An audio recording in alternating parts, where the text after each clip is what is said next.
It's like and there's All right, we'll get underway. Welcome everyone to our first meeting of the year. Our second hot day. I don't know what we're doing in here, but never mind. Hope you all had a good Christmas break and back into it. No apologies or any apologies. No. If we're doing that. Public forum. Ross Paul is going to speak to us. Russ, sorry. Yeah.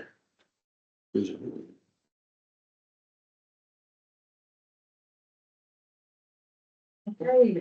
So yeah, thanks to the council and the community board for committing to the construction of the boundary fence at number 9 John Street, and thanks to Gordon for his work on that too.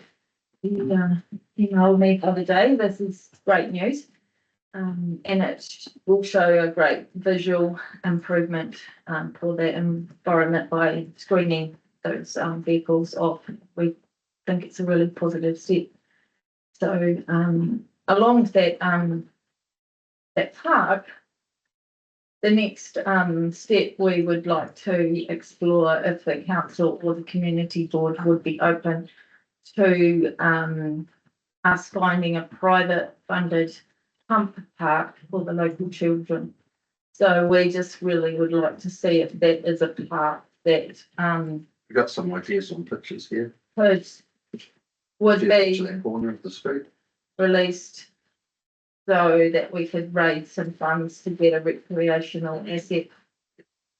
Pick the trees and everything and sort of work around it and turn it into an area which would sort of help the caravan park if it's younger people and the the younger kids in town need a place to be seen.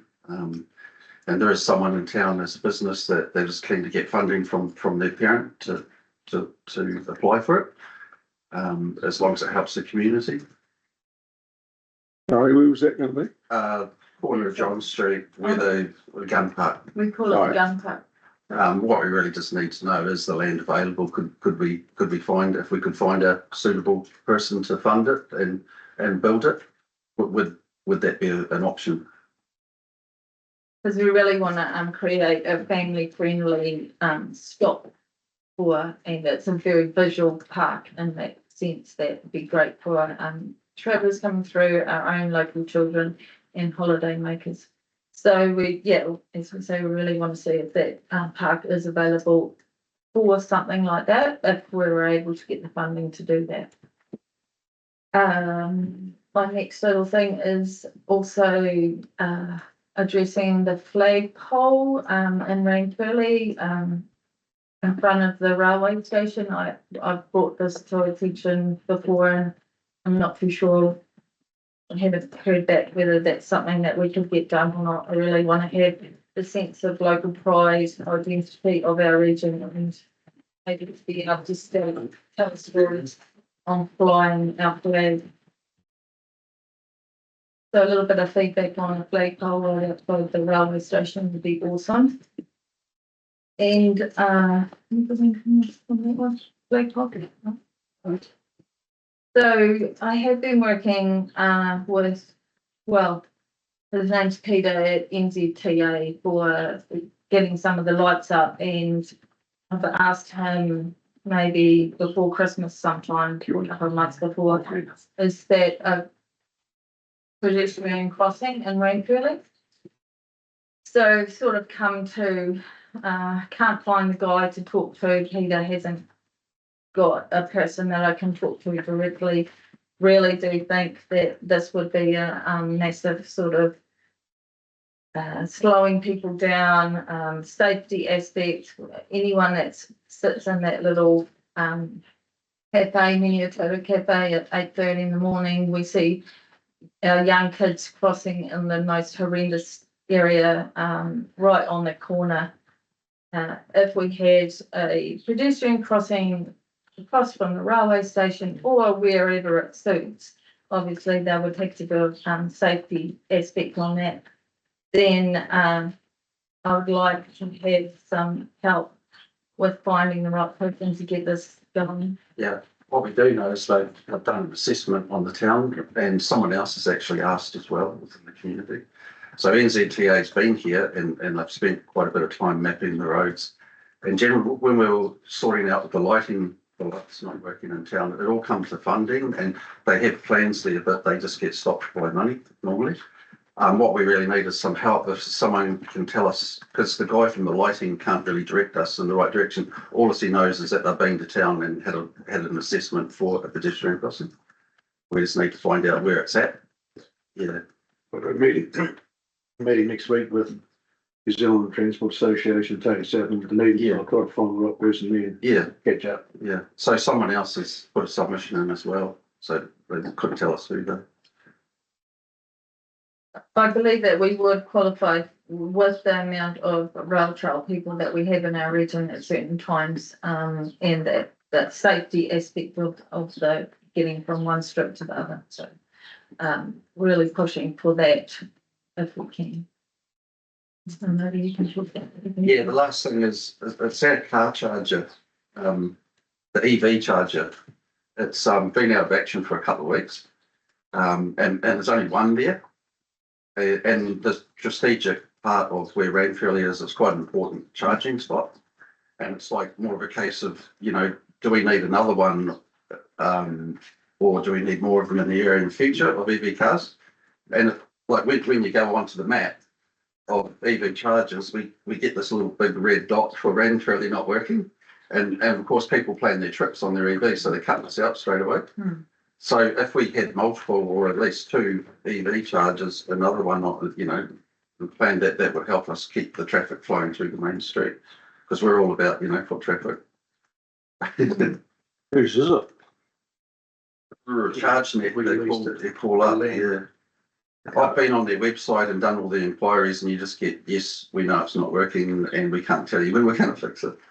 Can you charge two there at once? No, it's It's one charge with two different outlets. Oh, is So it? different cars, Yeah, yeah. yeah. Yeah, I thought that too, but Yeah. no, so it's down, it's not working at all and it has been for a couple of weeks, yeah. And we absolutely know we get direct people coming in to our shop when they're there because they tell us. Yeah. And they've got 20 minutes to spend. Yeah, So the whole town that, Yeah. you know, they spend money and they're in there. So Yeah. it is, vital. yeah, so that's what we've got, yeah. Just thanks for the fence going up. And yeah, a pump park, if we can find funding for it, could we do it? EV charging, a possible flagpole, because we've got this great Maniototo flag now, and just a bit of info, yeah, like just crossing. Yeah, well, yeah, that NZTA down there next week and Monday, this Friday. Just pass it around if you want to have a look at that. I just think that maybe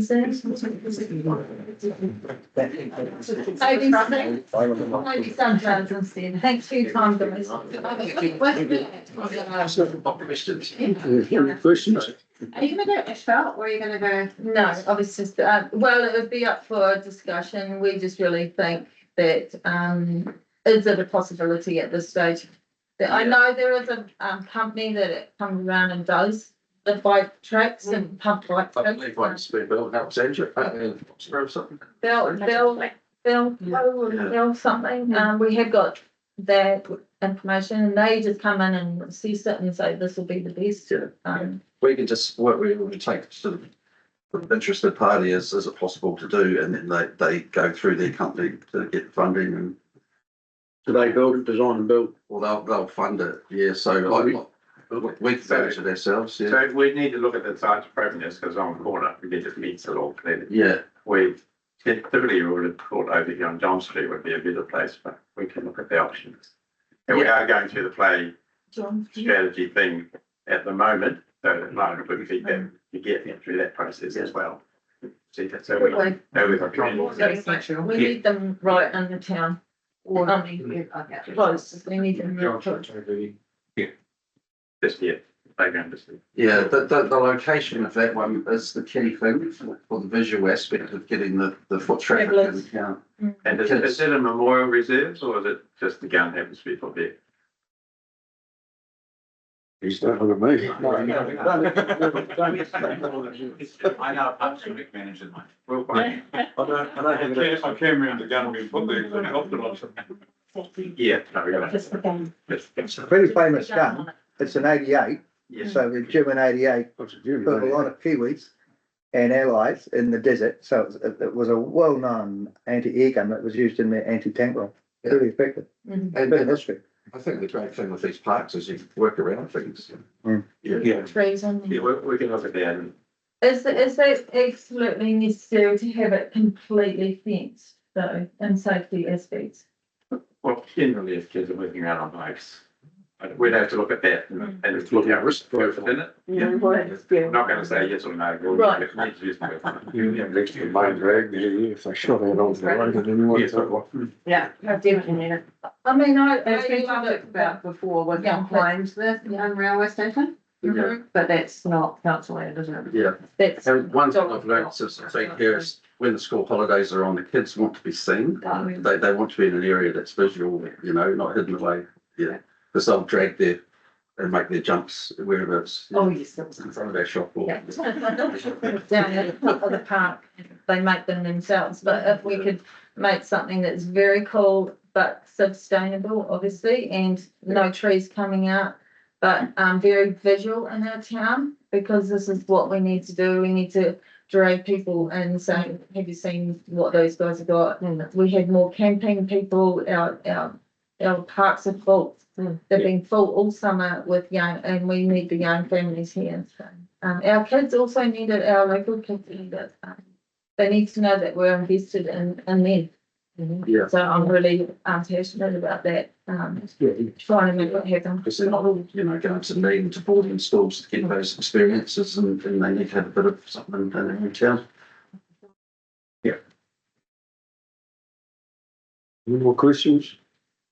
The flagpole's there though, isn't it? You just wanna. No. Is there not one on top of the? No, No, there's no place.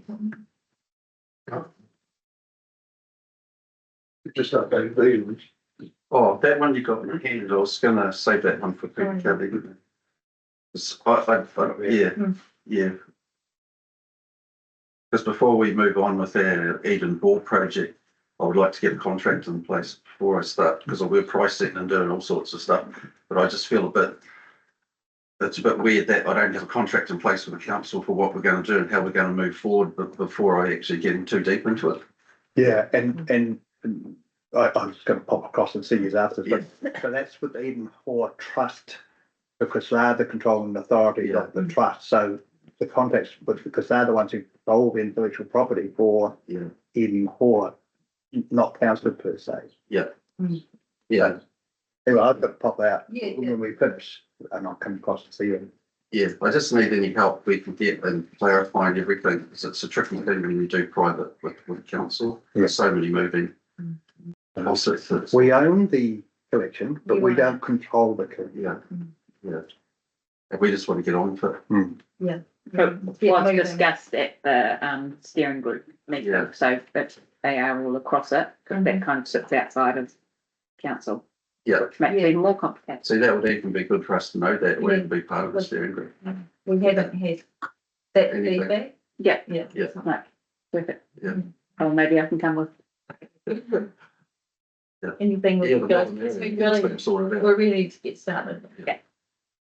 And have anywhere else in mind for your charging station or just two where it is? Oh, I think a different spot would be amazing, actually, to help, our new Guy Morgan out, a station down there beside where the, Bentall is, that area, where it's a parking spot area. Parking. On the parking area. Yeah. And then the Australia, Recycling use. Australia Crossing Road. To the caravan park people, to the RVs. You know, straight across the road by the groceries from Morgan and Yeah. then go to the toilets in that area, so. Very good. Any more questions? Well, thanks very much for that, you guys. Thank you. That's good. Cheers. Yeah. Yeah, thank you. Thank you. Yeah. Cheers.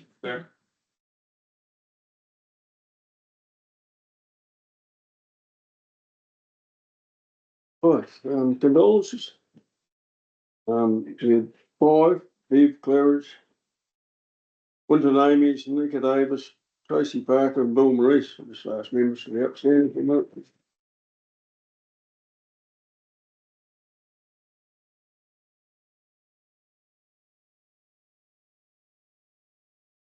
Thank you.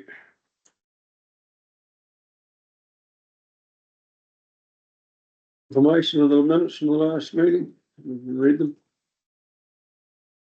I'd like to nominate Dave. Going quick with them. Don't, seconder. I'll see if I can get. Oh, yeah. All in favour? Yes. Declarations of interest, I assume you've all had a look and made sure you're all kosher on that one. The only one there is I'm not a member of the golf club. I've got enough things to drive me mad without playing golf. That needs to be removed. Take that off. Yeah, totally off. Mayor's report. Didn't I? You had a lot to say. Well, I had a very enjoyable drive to the Maniototo today. Didn't have too much to sort of cover off at this point in the year, other than it is still coming thick and fast with getting through all our submissions for all the new legislation or proposed legislation that came out before Christmas. So I think we've sent away one, or it's going this week, on the Emergency Management Amendment Act, Bill number 2, I think it's called, which does put quite a lot more obligations on councils, and also the simplifying local government, which is will we or will we not deliver functions of the regional council and what that might look like into the future. And we've still got rates capping to go away. Earthquake prone buildings is pretty much done, and that will go on Friday. That'll have some implications for this council around what needs to be covered and what doesn't. And then I think there's about 3 others. Planning, RMA, regional deals is still bubbling away in the background. That's currently sitting with the government, waiting for them to tell us what they think of the proposal and what any next steps might be. Still having water discussions, but we've talked through our draft shareholders agreement and what that might look like for once all the 3 councils come together, how we'll operate, which was actually a really positive day going through that. It's been great having, you've got at the moment 3 councils who are all along the lines of 1 council, 1 vote. If it's good for Clutha, it's going to be good for here. We're all willing to win different amounts because we genuinely believe there's more benefit in working together. So Sorry, who's the 3rd one? So we've got Gore and Clutha. Yeah, which is a wee bit quirky because Gore is not technically in Otago at this point. So we're doing pretty well with the cross-boundary collaboration.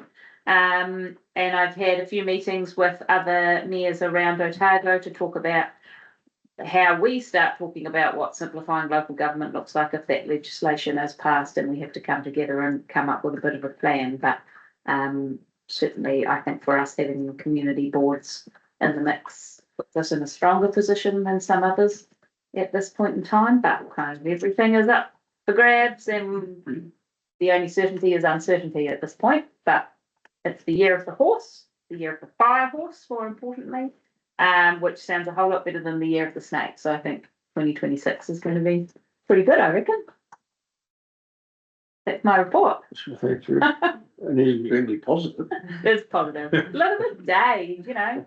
As Harry said, we've got the 3rd day of summer now.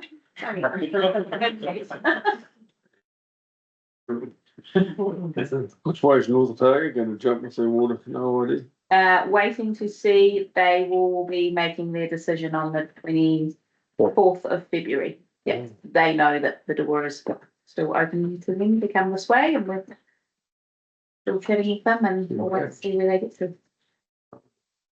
What are the rules likely to be like with the earthquake on the buildings and everything? What do they change then? Can send you the report if you'd like. Our submittal, we can go through. Run through it.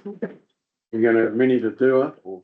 It'll change for some of them. There's a bit more of a risk-based approach. So some of the things that we said we'd have to either potentially close or spend a whole heap of money on, we might not need to spend as much money, recognising that when you're spending money to earthquake prone a building, it's not to tick a box, it's to avoid squishing people. So there will still be work to be done on some of our facilities, especially out here. But it might change some timeframes and it might change some amounts depending on what we're looking to do. Very good, thank you, Shana.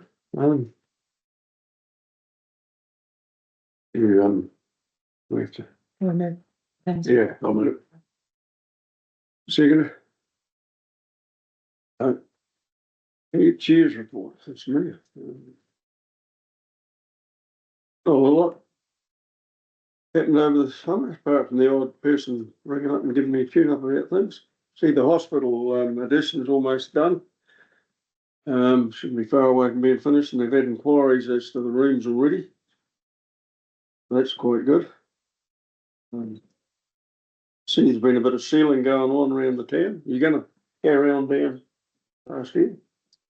I'll have to look at the exact extent, but Because that's usually the one you get most complaints about, so one out is.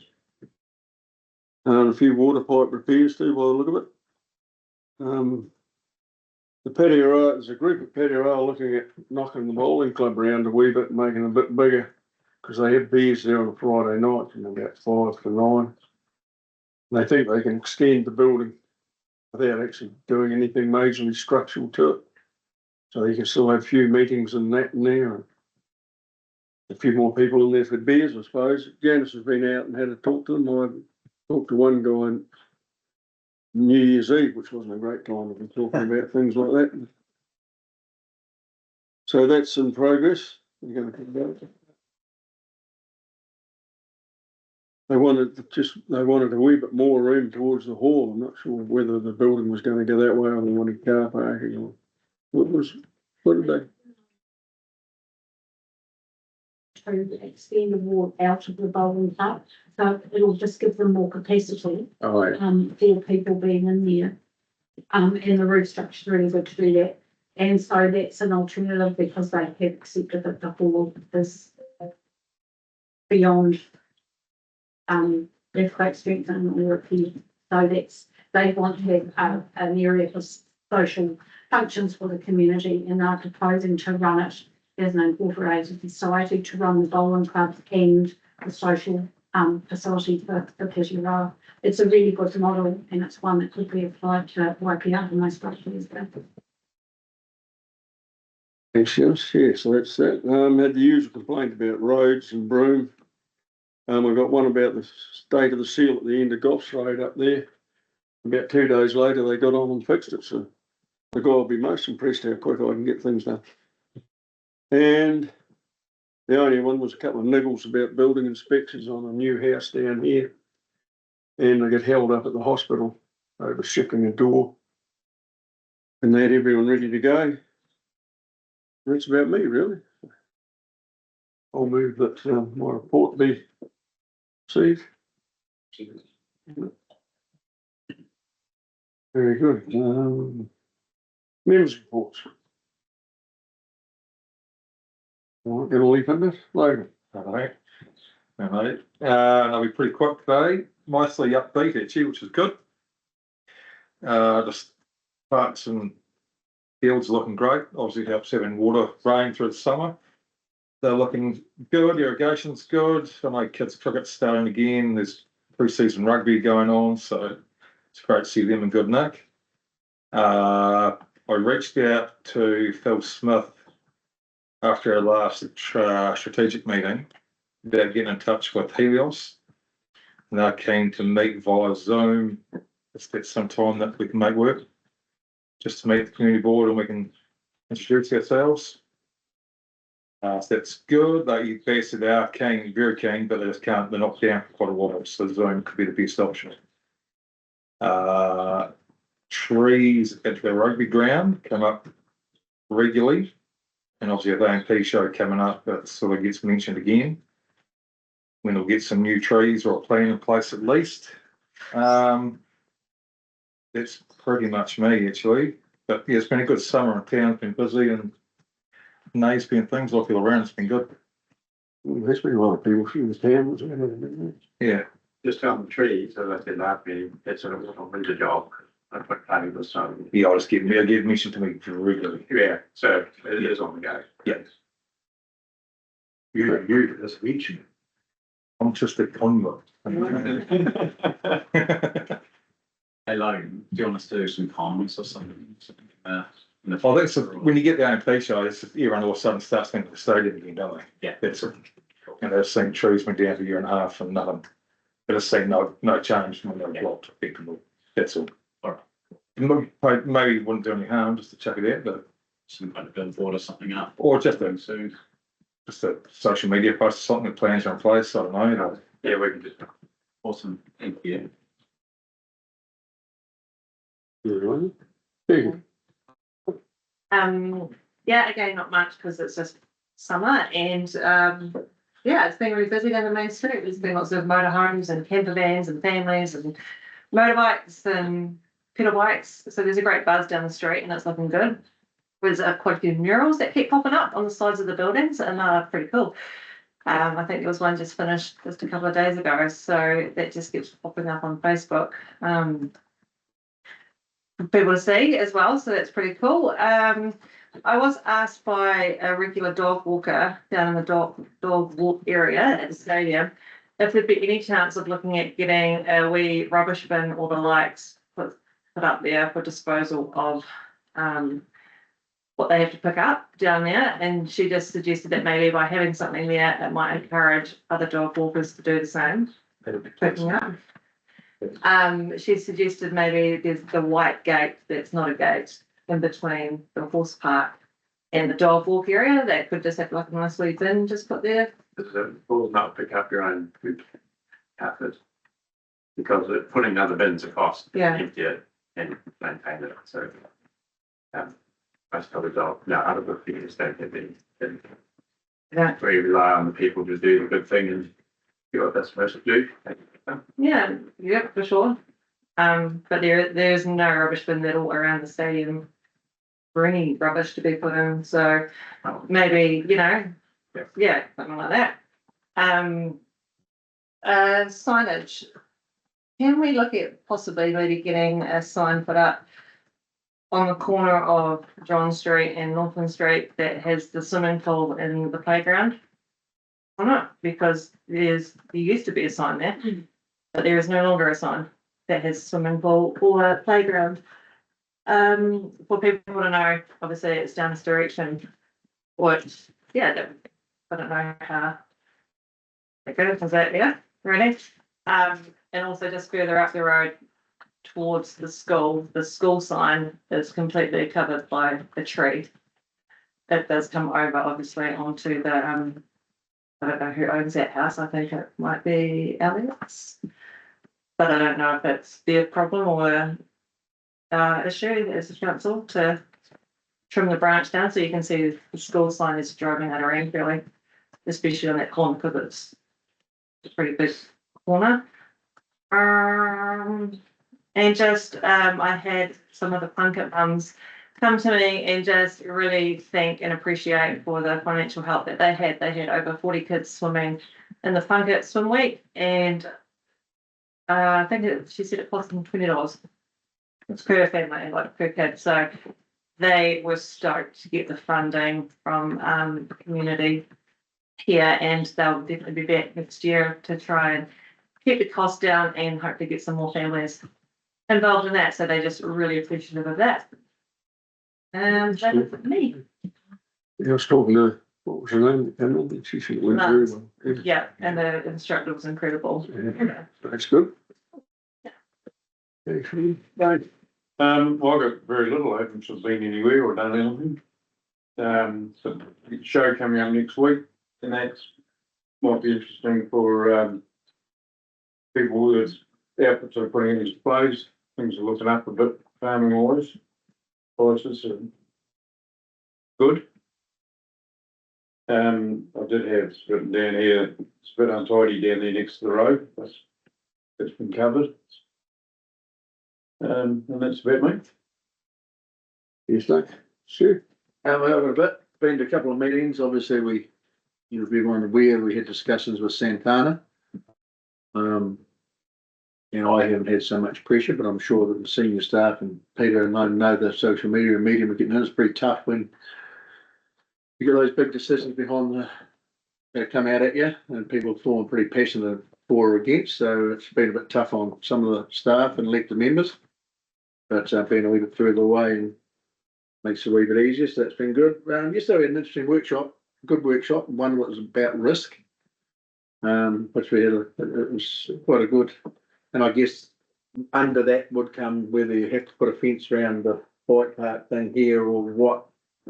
And I'm more of the risk taking type because I just feel we've got to nano stage enough as it is without having to try to, and it was a good workshop actually, but and sometimes we analyse a bit more. My argument is you want to make sure we've got flair as a council and do those things and put a bike park in without having to have too much risk and allow kids to scratch their knees and do stuff like that. Went with the Wilding Conifer group the other day. That was interesting. There's a lot of good work done there right at the back of McMillan's, Stuart Francis and Hawes. The only alarming part there that the work they were doing was our roads were completely covered in broom, moulding, pines and weeds. And when you're standing with DOC, Regional Council, and everyone seemed to have a truck, lots of people had a truck with DOC and Regional Council on it. It was sort of embarrassing really to cruise down there and it made me think that maybe it's too hard, we're too far away from the actual base in Alexandria, but it also made me think maybe we should look at taking weed spraying out of the roading portfolio. On two fronts, we've got contractors that could fill that gap, and actually in the Wilding Pine meeting, the contractor who's cutting the trees wants to know how we can get a contract to spray the roadsides. Now, obviously, we're contractual arrangements with Bolton Hogan at the moment, but behind me, there's 4% rate rises jumping out, and we've got people who want to do business for them, and even local contractors who can't get in on those contracts. Because clearly that broom hasn't been sprayed for several years because of the height of it. In the middle, the broom grows 7-fold a year, so a wee plant grows pretty quickly. But it's been a hard season for contractors because it's been windy, and we've only had 3 good days here now. That to come out from Alexandria and actually start spraying, and then all of a sudden it's not suitable conditions, you can't blame the contractor for not getting the work through what he did. And I just wondered, I have had a yarn to Curtis down at Rossford, my deputy on the roading, is that maybe there's got to be a percentage of it where local contractors can subcontract, or when we do a contract, are we limiting that ability? And that's the only thing that worries me because if we with a 4% rate cap, some of those things will not get pushed away. I'm keen and Curtis to put the roading budget up, which would be very tough because it's got to come out of someone else's pocket. And the other proposal, which we had a discussion yesterday, we had a workshop on roading, we're going to have one after today, is that some of the farmers just spray their own verges because in the towns you mow your own verge or in some provinces you do, and then have some rebate system where you prove you sprayed your thing and get your rebate. And that may be because the last thing we really need is our roads to be covered in weeds. So there's got to be a bit of work there because I was pretty embarrassed because of the amount of broom that was there. So I don't know whether we change the contract or how we look at that, but it's wee way away. But the group themselves are doing a really good job. And then the technology with that, we went on with the DOC guys are spraying trees out in Danzy's Pass with drones. And then I was talking to another contractor, can you spray roadside broom drones? Yes, they can with a blanket spray. In fact, you can drive down the side of the road with the drone flying beside you and just spray the broom as you go. So I asked him whether he would be interested in doing it, and I've got his number for QP. And they do some, and he said they've just had Transpower. We were spraying as we went to the Wilding Pines, and he said now the guys came and picked them up that day and said, can you spray under the pylons with the Transpower stuff? So I just want to make sure that we are exploring all those options because we're getting hammered as elected members on the roads and the weeds, and it's got to have that tension's got to flow through to the contracts or make sure that when we are doing things, that the state of the technology can be on our side as well. So technology's changed, so put for that sort of stuff in it. Yeah, and boom spraying, like helicopters and boom spraying, they can do. So as long as it is being looked at, and my problem is eased a little bit. Yeah, just this is probably more for Tamer. There's a lot of work at the top end of council executive committee with stuff coming down the road. And I know Tamer and Tracy worked really, really hard And we've had the regional council meetings, we've had, they're on the working groups or a regional fund, regional deals. There's a lot going on with the hall space, and we had a workshop yesterday about the mall space in Cromwell, so there's a lot going on at our level. And I did make a comment today to all the other councillors that we must share the load a bit more, because the Tamer and Tracy's in the top end and the same as staff are in a fair bit of pressure. As to the workshop yesterday in Roxby, the Louisville fan, It's not coming out yet. has not come out yet. No, Oh, so well, maybe not talk about that. Oh, okay. That's the public meeting that's coming to Roxbury. Yeah, just about that flooding event. Right. And there's obviously a lot of, but a lot of the stuff is similar to what we have in Bridges, you know, like, and that was one of the things I brought up also. The regional council, you would argue, haven't been spraying. A lot of the willows have been cleaned out now down the Maniototo here and that. And hopefully that work continues, because, you know, that was one of the reasons why we lose Bridges over time. So I think there's been a bit more work down there, which is good. Other than that, that's pretty much me. Going to Whanganui tomorrow to see what's happening there. Omacare show, I think we're all sort of going to help out on the council stand, don't we? Turn up and do some work, and then Granville. So there'll be some good chances to get people to have discussions about some of the things we've got. And other than that, agriculture has been going really well. The rail shop business is getting really busy now with Australians. There's been a lot of work done there. There's Aussies everywhere, and they love it. They find it very affordable, and they find it excellent. The people are great, and they really find now New Zealand's a really cool destination to shoot up to Queensland for 2 or 3 weeks and do explore the South Island. So that's really busy, the rail trail, which is good signs that everything's getting better. And that's about me. Thanks, you. Sorry, can I just cut back to a couple of questions here? Yeah, definitely. I forgot there's no general as such, but that Petera Hall, Janice, is there a time frame for that coming down? And do we have budgeted money for maintenance on that? Where does that go? No. Or how does that? No, the budget for the divested halls was removed. Right. And during the next LPP, we will be budgeting to demolish the hall and be promoting replacing the public toilet with. So you might, when you say next LTP, it could be a couple of years away before.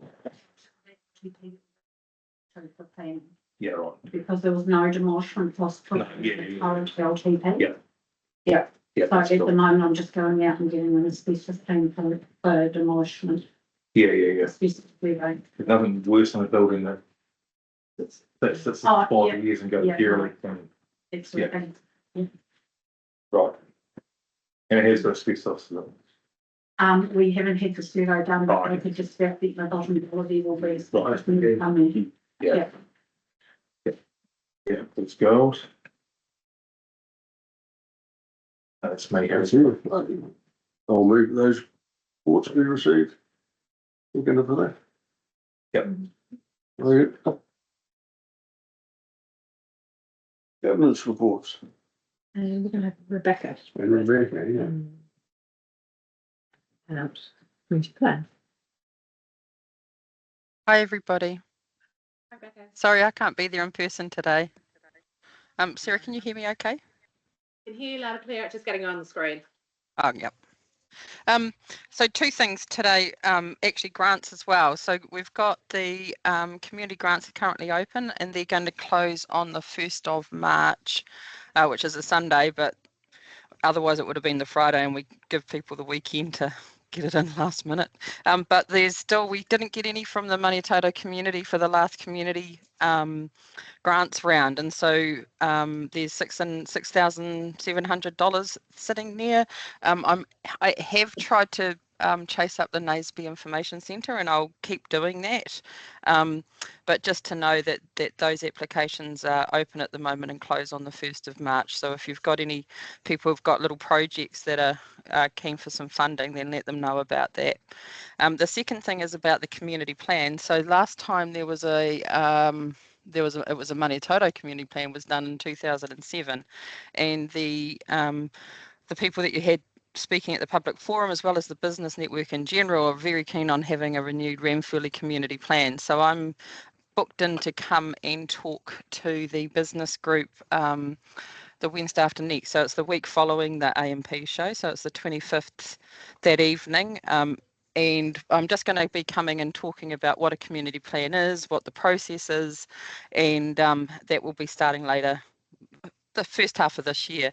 We're just finishing off the Teviot Valley Community Plan. In fact, that's why I can't be with you guys, because I've been out and about in the Teviot delivering the draft plan for comment. So I'll be coming to the business group to say, hey, we're going to be doing a community plan for Ranfurly, and this is the sort of the process. So I just wanted to give you guys a heads up. Very good. So, Stu, here, you're gonna catch up with Hazel if you can? Yes, I have tried. I sent her an email a while ago, but I'm gonna try and find a phone number and give her a call. Where's the meeting? Business meeting? Low High, I think. Hello. It's at 5:30 on the 25th. So Logan here, Rebecca, sorry, how's that funding, how do you get the $6,700? That's Like, your budget. That's the Maniototo Community Board's grants budget. It was 15,000, but then 8,300 of that was for the museum, and that was now digitized and it's into the museum pot, and so that leaves you the $6,700 figure Annually though. annually. And and there's also promotions grants. I wrote myself notes and then completely forgot to look at them. There's $5,000 promotions grants as well, promotion and event grants. On top of that, 7 community grants. There is one application that we can see in the system for an event in Naseby, so there'll be at least one application there, but there's $5,000 annually for events and promotions as well. Should Hazel not come out of that promotion budget? It varies, Stu. Me and Ellie work together and see who's got capacity to put it in.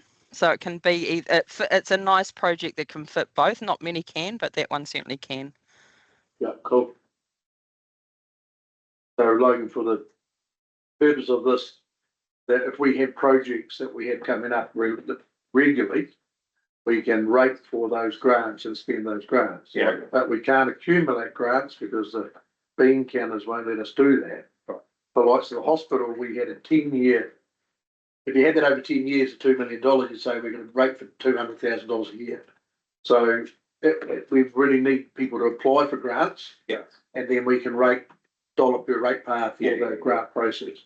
And because the museums went back into the museum strategy, we lost that funding, what we're doing the Ranfurly Museum and maybe some of the Centennial Milk Bar. So if in a plan, or if in the future, there's projects that 10 years down the road that we might need money for this ongoing for 10 years, and that long-term plan or annual plan, it's time to go, hey, look, junior sport might want this, or maybe a turf. It's a classic example, but of course you haven't got a bill that have 200,000 and have 10,000 every year or 5,000 every year, 2,000. So if there's projects that you think are going to be worthwhile over time, then we put them in a grants pot, and then we can up the amount of money we put in the pot. Right. But we can't just say we want $20,000 to play with grants. Yeah. So they come through. So just for your younger, for your group, and maybe those girls that play centre swimming would be a question. Every year we know the grants will be picked up there, and it doesn't come out of the trust meeting. Yeah, so it's well. So that and the trust, Maniototo Community Trust and Trust for Maniototo, and the grants and promotion budget is probably $25,000 that. Yeah. And usually to the same sort of groups that this one comes out of the rate. It's also a Otago Community Trust covers the Ranfurly area. Thank you. No questions? Thanks. That you, Rebecca? Thanks, That's Rebecca. me. Thank you. Thanks very much. Cheers. And then we've got Maria Bennett, who's going to speak about play strategy. Yeah. I'm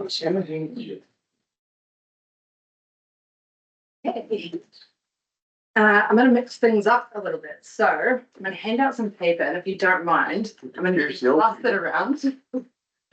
Yeah, a few people in this room have heard me speak on this already, and I don't want to bore everyone. So yeah, everyone is involved in this. No one's getting out of it. There you go. I mean, We might know the answers, having said this for 3 times through. yeah, right. This is more of the streams. Really appreciate it. No, I'm getting out of this. Hasn't been against it. In favour. Okay.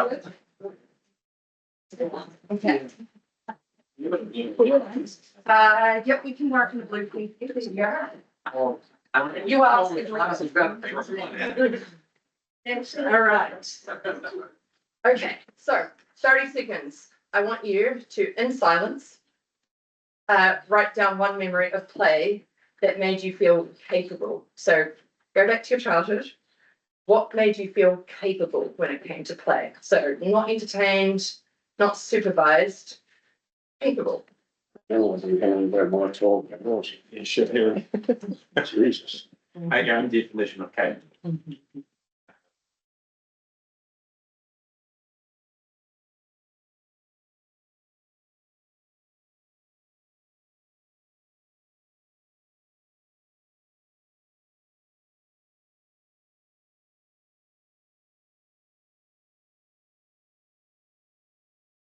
Just to add to that a little bit. Is it recorded? So yeah, it is. You can maybe think about a moment outside where you were really absorbed, you didn't want to stop. Maybe you got called in for dinner, or maybe it was when the light faded, but you were out there having a good time. Write your name at the top, please. That's actually for my own entertainment. Which one? As much as you want. You're that naughty. I'll give you 10 more seconds. Get treated later, doesn't it? Yeah.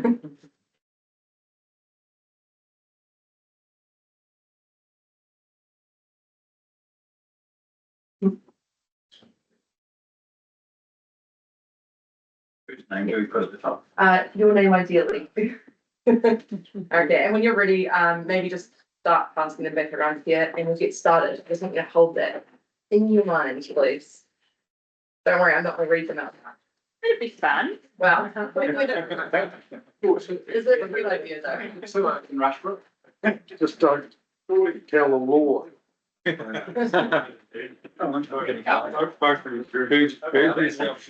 It might be very illegal. If you had your kids done that, you would stick there. Like the next one, alarm if mum and dad come home from. Just making of the kids after the big illegal thing. Secret about shooting all the hens with mum and dad are away and you can't be guns. Okay, so there was some relevance there. So today I am talking to you about the Central Otago Play Innovation Hui, and I'm very excited to tell you about this. The reason that I've started with this exercise is because last year I spent a full day out here in the Maniototo talking about the past, the present, and the future of play. So like the kind of memories that just come up again and again. And that day did actually help it helped shape where the strategy has gone, the play strategy which we've been working on. I met with Stu and Duncan at Wedderburn Cottages. We sat at a picnic table in the sun and we talked about their play memories, and we talked about what growing up here used to be like. Stu's dad even joined us, so I got like a real cross-sectional, cross-generational perspective. And the stories weren't about structured activities; they were about healthy risk-taking, pushing the limits, learning about judgment, and yeah, a bit of cheeky behaviour along the way. So those are the experiences that build resilience and confidence, and they were seen as how boys here learned to grow up capable. Well, not just boys, girls and boys. I had similar conversations with Mark at his garden in Ranfurly. We talked about childhood, what it looks like here, and what makes growing up in the Maniototo different, not just from cities and the rest of New Zealand and the world, but even from other parts of Central Otago. We had great conversations as well. We were in the John Street playground, and what really captured my attention there was this idea of children here being able to roam free and just coming back when it was, the light was getting low. So one thing that became clear is that out here in Ranfurly, the Maniototo, it's almost like a little bit of a time capsule, and it's held on to something that so many communities have lost. The thing that when we're talking about play in the rest of New Zealand and the rest of the world, a lot of places are looking back to it and going, man, if only you could go back in time to that. And we do actually have that here in some respects. So maybe we need to treasure some elements of that.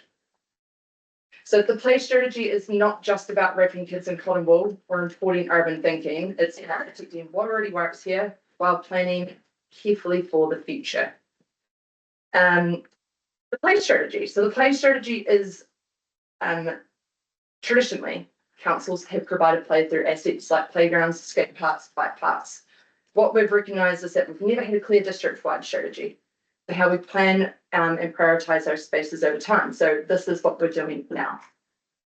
When we talk about play, we're not just talking about young children. We need to be very clear there. We're also talking about rangatahi, we're talking about young adults, and in some ways everyone as well. But of course, this is a really special thing for the young people in a district. And play is intergenerational. It's how communities connect across ages, how skills are passed down, and how people stay active and involved. This project gives council a framework to guide decisions while respecting the different ways that different communities like the Maniototo already support play naturally.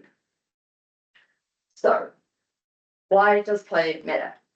Play spaces are some of the most visible and well-used community assets we provide. They influence how well our towns work for the people who already live here, whether families feel supported to raise their kids locally, how young people use public space and feel they belong, and community connection, well-being in everyday life.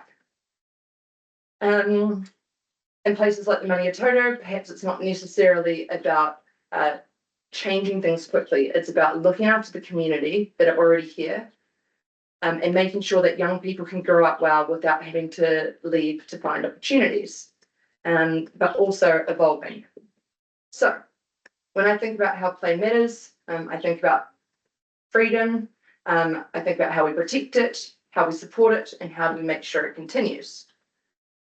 What we did so far. So we carried out a district-wide survey. We had QR codes at play spaces in over 40 sites, including all of the play spaces out here.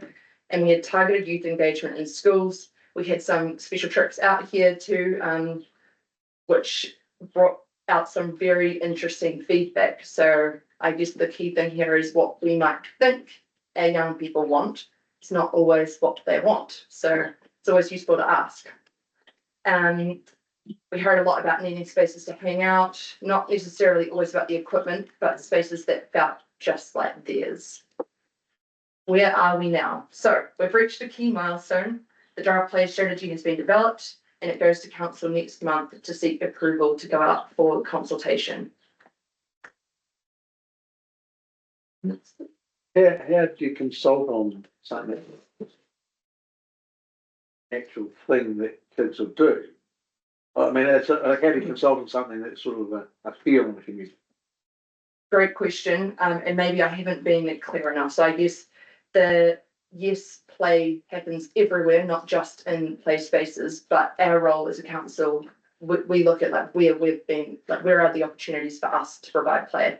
So of course there are spaces where we do that, but I guess what we're trying to do is just not be entirely confined into those spaces and think a little bit broader, but we still have to think about those assets and what we do with those. Yeah, sort of facilitate how council can assist play within its playgrounds and then within other assets that council owns. It's only talking about council owned assets or land, not around the lakes or anything that council does own. But, it's roads, it's so we've got other land that we have. Yeah, I don't want to give away too much before. Give away down you're keeping secrets. This is it was a surprise. But I guess, like for example, play on the way is a really big concept. So that's looking at, like, for example, like play pathways that might lead you to a playground, and they can be like they're really clever ways to make a place feel really exciting and to add a bit of life. Just on your journey to school. So think like hopscotch in the pathway, but cooler. What I might do before the Play Innovation Hill, I'll share with you something we call the Play Bible. It's been written by some of the play advocates around the country, and it's got just like a bunch of photos that explain some of these concepts we're talking about, because until you see it, you know, it's hard to know, but what is it that you're talking about? So we'll send that out. And we had chosen to collaborate with the Okapa design team. So they work on behalf of Mana Whenua to embed key values into this work. We're really excited to share how this has shaped the strategy. So I won't go into that too much, but it's really important to contextualize our play strategy within an Aotearoa context. And that's something that we've done. Many councils around New Zealand are now developing play strategies. There's a bit of a movement happening right now. And we're ahead of the curve in some ways. We're shaping one that reflects Central Otago's rural context, dispersed communities, and a strong outdoor culture. Next, please. Sorry. And next. Okay, so this is what I'm here for. The Play Innovation Hui. The Play Advocates are a part of Sport New Zealand's national network, and they only run these intensive place-based events in selected locations. We're one of the few places that has been chosen for this. On Tuesday, the 17th of March, Play Advocates from Sport New Zealand's network around the country are going to arrive into Central Otago. And that's when the clock starts ticking. From Tuesday afternoon, until Thursday at 1 p.m, they have a focused 3-day, they have a focused countdown.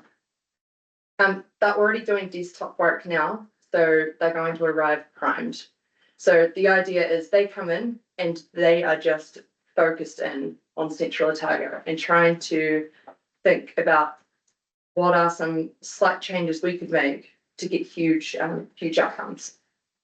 So we're talking site visits, discussion, testing ideas, and then the clock stops. And there will be a 1.5 hour workshop for elected members. So that is why I'm here. We're getting national expertise focused entirely on our district. The Hui is going to help us test and refine our approach and connect local input with national expertise. This is really key here. The people that are coming down here are not just coming from cities with city ideas. They are dispersed, like they are spread out all across the country. A lot of them in districts that have similarities to ours. So each of them will bring something different. They all have a different specialty in this play advocacy topic too. The Hui will finish with the workshop on Thursday. Hopefully you should have seen my invite and Outlook. So the ask here is that you accept the invite and attend. I'll drive out here and pick you up myself if I have to. Yeah. I guess I just wanted to touch too. So we had Russ and Tanya here at the start, and I think that was a really good segue into this. Some of the things they were saying really lined up with what we were hearing from young people. Young people are asking for a place for them to gather, and that's what we sort of see in different spaces. And there are different ways that we can do that. The strategy supports what the Maniototo already does well while responding to those gaps. So the ask is simple: accept the invite, come along to the workshop, and to help shape this work that translates into your ward. That's it. Any questions? Do you have anything to add, Woody? No. So the proposal that Tony and Russ are looking at is sort of aligned to consulting with the younger part of the community or making something different to keep young people alive. And our responsibility is elected as a community board of council to provide that if it comes back as feedback, not necessarily an annual plan or long-term plan. But that would fit into what we're talking about. If we can facilitate it, it's our land, So- somebody else is going to fund it. There it goes. Yeah. So the other part is going to come to funding because you've got a budget as well. Yes, and part of the strategy, once it's adopted by council, will provide it with some options for investment in this space.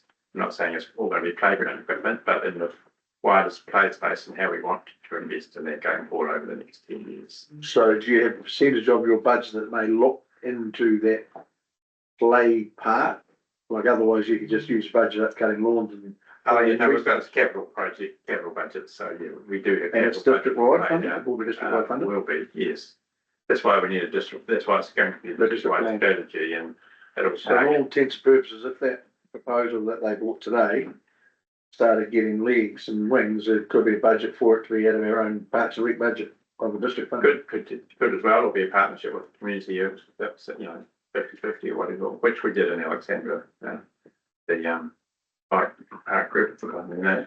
Mountain Bike Club put some money in and council put some money in. On those, is that like a joint venture scenario, or how do you work that? Like, is that administered still by council?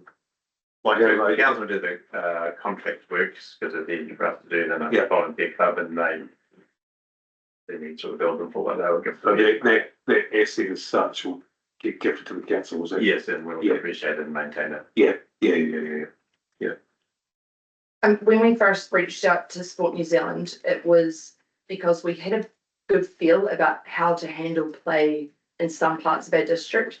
And it was actually in our more rural areas that we would direct them with like, what could this look like?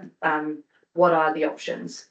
And that was where that conversation started. So the play advocates that are coming out, that's something that they're sort of experts in dealing with low budgets and trying to make things work in ways where like just being really creative and we're having like a bit of a can-do attitude.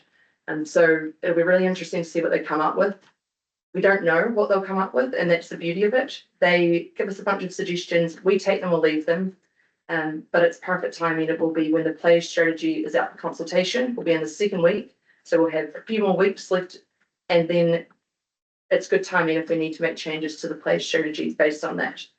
But that discussion we had with everything, like, was also to encourage sort of risk-based learning. Correct? Exactly. Yep. I guess like to add to that, the trend over time was that we got more and more scared of risk, particularly in the playground space. And right now, the movement that's happening, being led by Sport New Zealand, is just asking the question of, are we just saying it's a health and safety risk, and using that as a blanket excuse and not thinking about it logically. So there are ways for us to give tamariki but safe levels of risk that are healthy, and that's one of the things that is considered in the play strategy. Yeah, and we all know that, play.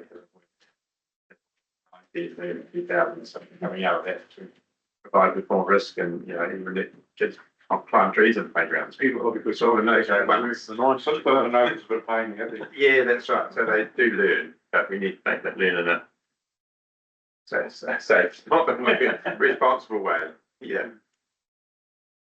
This is, sorry, this New Zealand wide, is every council going through the same strategy at the moment? Not necessarily. Oh, it's just us. Yeah. Oh, okay. Yeah, so we are, but a lot of there's been like a lot of talk about the players a really big thing, and that's because Sport New Zealand, one of the reasons is that Sport New Zealand, so they sort of focus on sport, and then at a certain point they realise, well, recreation is really key to that. You can't, recreation is the more informal version of that.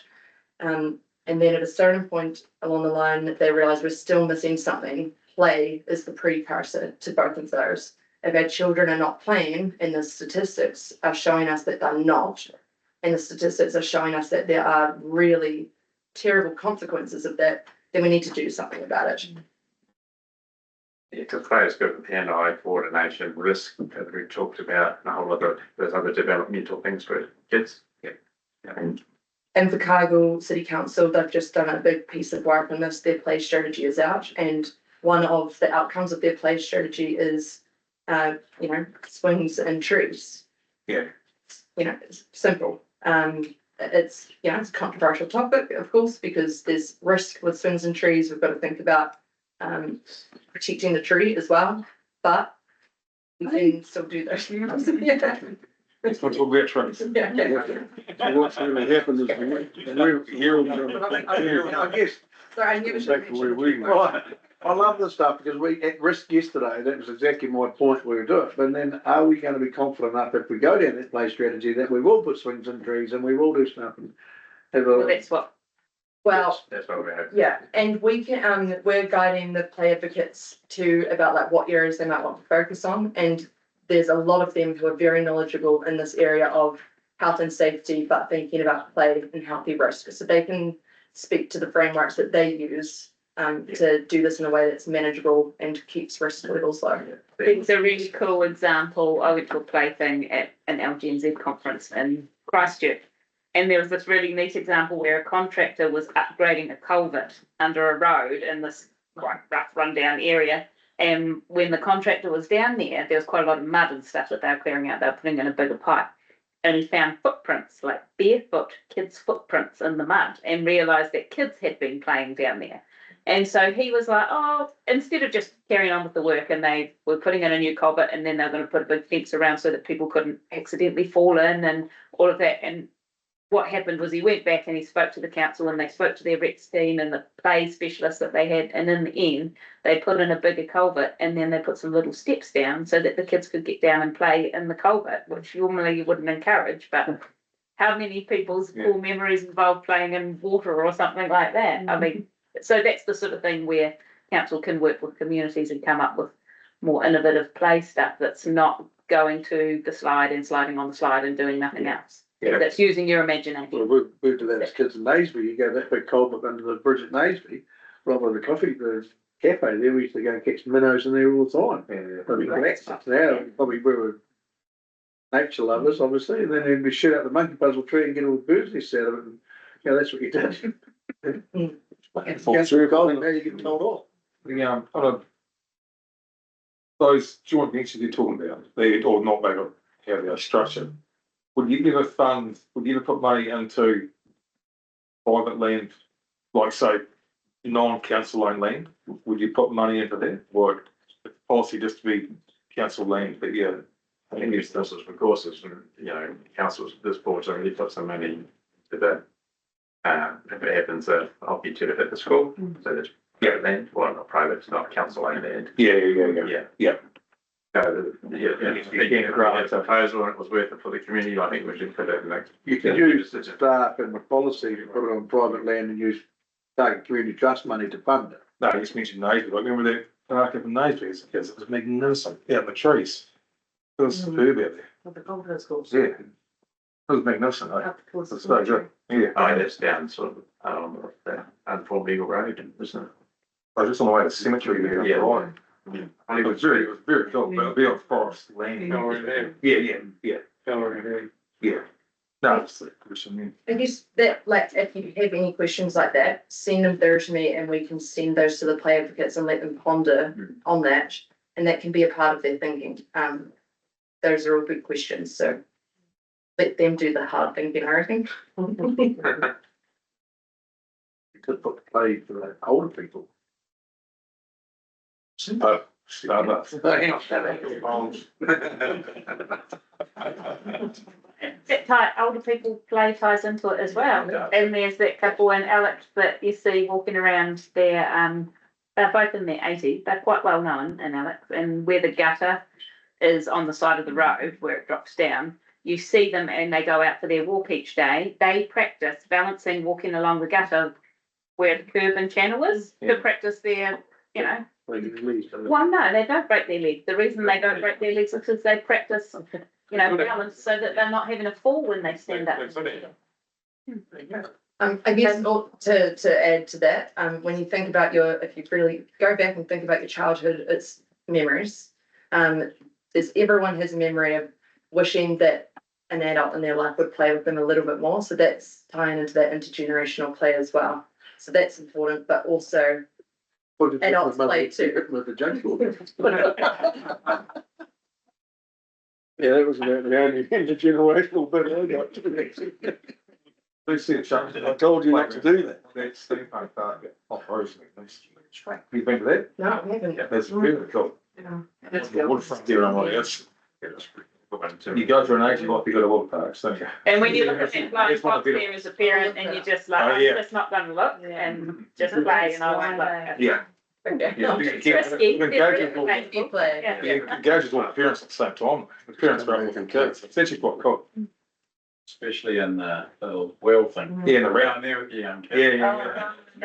The wheel of doom. Yeah, see, there's, yeah, there's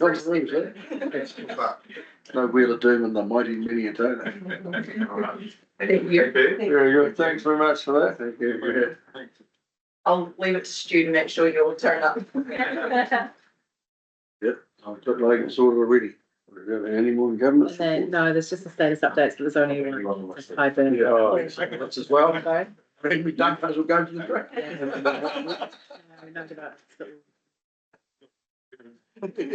Actually, it helped. So we just need to move on. Move all that. Yeah. Funny though, isn't it? We're used to that. I'll move to the government's report. You do a fifth. I'll move the government's reports be accepted. Well, second that. Thanks, Stu. Chairman. Going to the next meeting. 26th March, that we're at. That'll be the meeting done, is it? Back in the week. Yeah. Be the meeting closed, thank you. There's a couple of workshops. Promoting policy development. Following board.